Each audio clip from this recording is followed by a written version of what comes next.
ไปขี่ทะเลตลอดเลย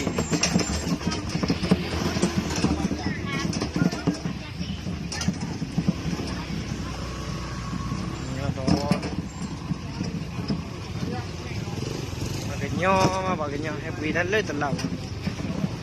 ทำไมถึงบอกว่า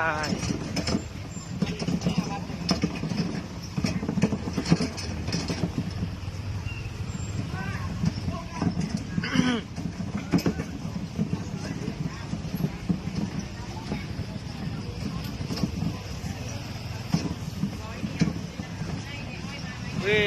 ยบาร์โคเลยตลาดพัทโต้บุยแค่ขี้เมียตลาดหม้อเลยอาชีพนี้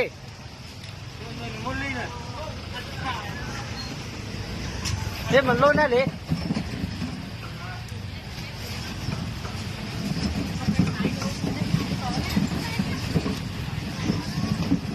เลยนี่มาให้ปีละดอดูเนี่ยขี้ที่เท้าดอดูเพราะอะไรนั่นบ้าบ้าอ้อนี่เฮเลตาเลยนี่เจมี่อ้อนี่อ้อตันเดียววะเรานี่สูเรเนี่ย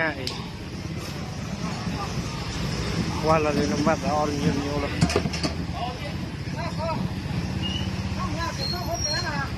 บางอย่างดอดูให้ปีละก็ไม่มีเนาะ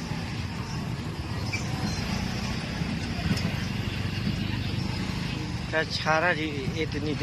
บางอย่างชาระนี่จีดอดูมองไม่เห็นอุตส่าห์กินไม่เห็นนี่เนาะ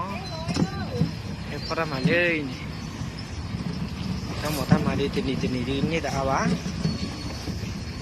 นี่เราไปบ้านตนี่คิดว่าจะว่าเรื่องนี้เนี่ยเช่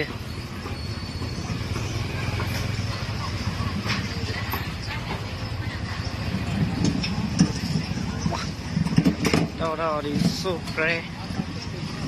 ไว้เจ้าหน้าที่ผู้ดีเลี้ยงปีนั้นเลี้ยงตลาดเลยนู่นนี่รอตัวดิ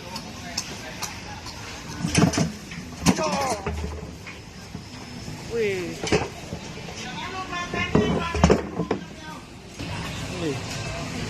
เลยนี่สิ